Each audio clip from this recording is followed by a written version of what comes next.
Hola amigas, amigos, ¿cómo están? A todos ustedes les damos la bienvenida cordial y afectuosa a nuestro querido Fútbol y Boxeo.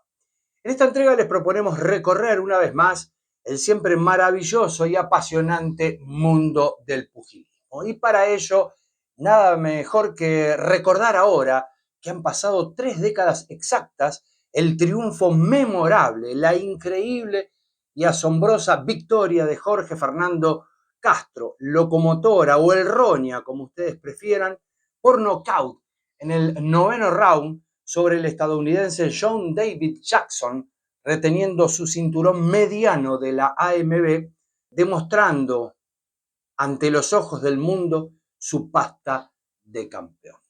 Pero en principio permítanme hacer una breve introducción, si se quiere una presentación en sociedad, para contarles que este canal es nuevo aquí en la plataforma de YouTube. Posiblemente nos estarán descubriendo en este acto.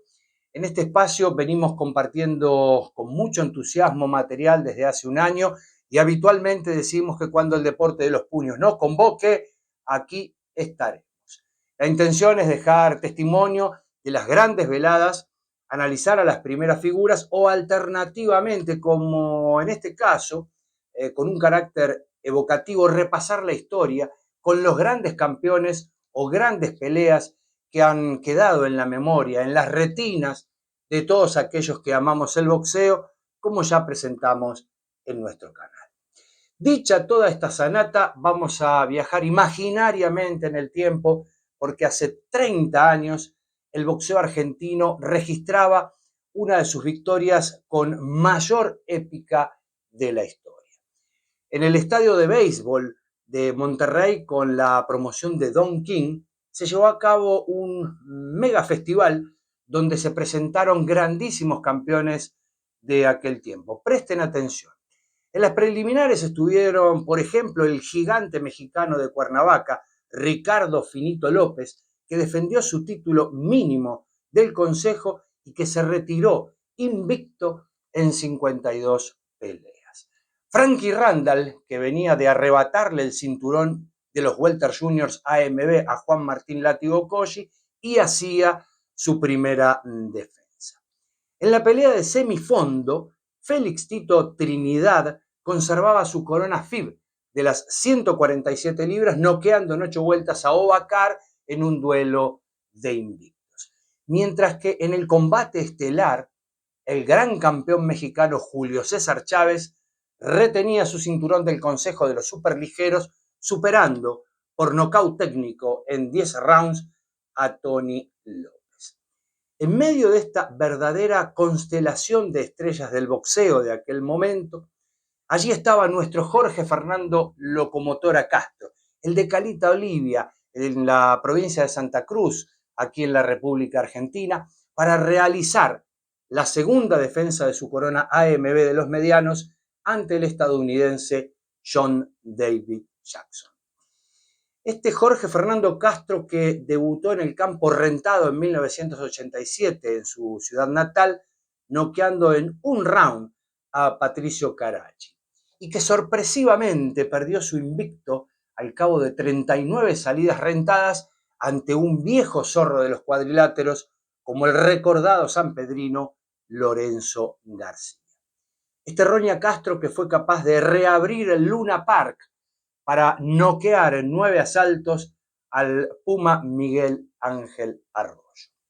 Qué lindo es evocar a este, yo diría, crack del boxeo argentino, que peleó con todos y les ganó a todos en el medio nacional. Y si no, vean estos nombres. Por ejemplo, Sergio Combis, Hugo Alfredo Luero, Ramón Gaspar Abeldaño, el pampeano Hugo Marinangeli, a quien con sendos knockouts le ganó los títulos argentino y sudamericano de los medianos juniors. Y los pugilistas de valía en el medio local siguen en esa nómina con Ramón el Potro Ramos, Héctor Hugo Vilte, Mario Gastón y tantos otros, ¿sí? A ver, fue pasando el tiempo, fueron pasando las peleas y entonces llegó la oportunidad internacional. El Roña desafió al campeón del Consejo de las 154 libras, el estadounidense Terry Norris, que unos meses atrás le había ganado a Ray Sugar Leonard. En París perdió en decisión unánime, lo mismo que ocurrió, un año después, con el por entonces invicto de Pensacola, Roy Jones Jr. Tuvo que esperar, sino hasta 1994, para que su sueño de campeón mundial se concretara. Fue en Tucumán donde le ganó en fallo dividido a Reggie Johnson para ceñirse la corona AMB de las 160 libras. Y así llegaba a su defensa del título en Monterrey, insisto, en medio de una constelación de estrellas del boxeo mundial y donde la gran estrella finalmente fue él. Castro, de 27 años, ya había pasado el centenar de peleas, venía de defender la corona con un knockout en 2 asaltos ante Alex Ramos, allí en Caleta Olivia, y enfrentaba a John David Jackson, invicto en 32 peleas y ex campeón super welter. Los 4 primeros rounds de aquel combate fueron, si se quiere, parejos o con una leve diferencia en favor del aspirante. A partir del quinto fue un verdadero monólogo del retador que entraba, pegaba y salía a partir de su mayor velocidad y de una depurada línea técnica que prevalecía, diría, sin solución de continuidad, sin darle distancia en ningún momento a un Roña Castro que se veía permanentemente desbordado. Ya en la octava vuelta, la pelea, creo podríamos coincidir, para todos aquellos que lo vieron, no tenía equivalencia si Locomotora no tenía respuestas boxísticas. Había un claro dominado y dominador honrando la célebre frase que nos dejó para siempre Osvaldo Príncipe. El rostro del Roña se parecía, no, era una máscara, estaba literalmente desfigurado y casi oficiaba como un verdadero punching ball humano. En rigor estaba recibiendo una paliza, ¿sí? Una cruenta paliza. Inclusive en determinados pasajes, Jackson, como dicen hoy día los pibes, lo descansaba, le amagaba con una mano y le pegaba con la otra, y la mayoría de los golpes llegaban siempre a destino. Castro iba perdiendo ampliamente la pelea y John David Jackson solo necesitaba un golpe neto para terminar su brillante faena, aunque como sabemos el Roña tenía una mandíbula de hierro y el desenlace podía producirse por que a lo mejor el médico o el árbitro o una herida detuvieran finalmente las acciones.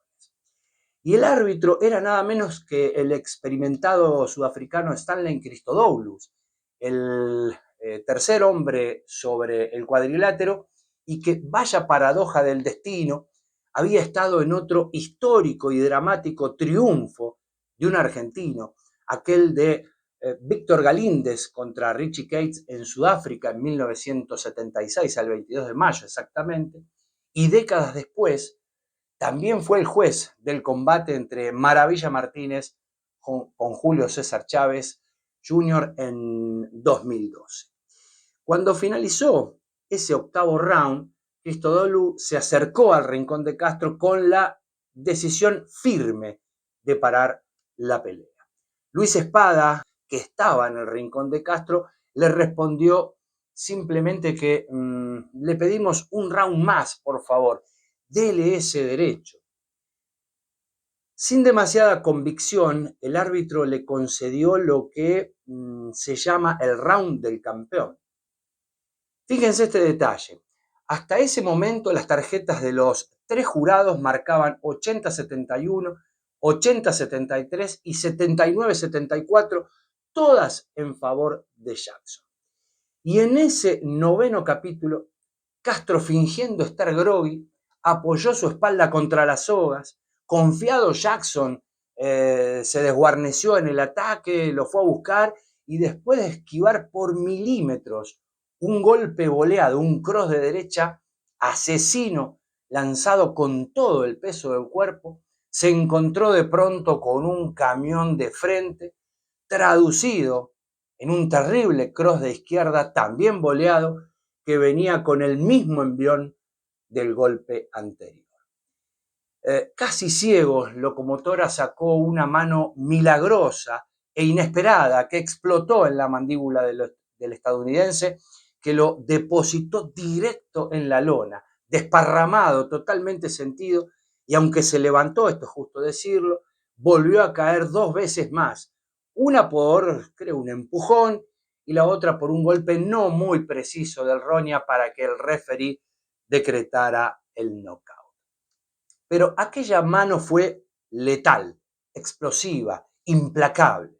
Tal vez la mano de un hombre que parecía próximo a un abismo del ring sin respuestas boxísticas, pero que como un mago la sacó de la galera para torcer la historia de ese combate, entrar en la historia y además convertirse en leyenda. A ver, ¿qué podríamos decir a propósito de este inesperado giro de aquella pelea en Monterrey? Milagro boxístico, épica, proeza, sorpresa, estupor, la mano de Dios como Maradona en el fútbol, pero en el boxeo.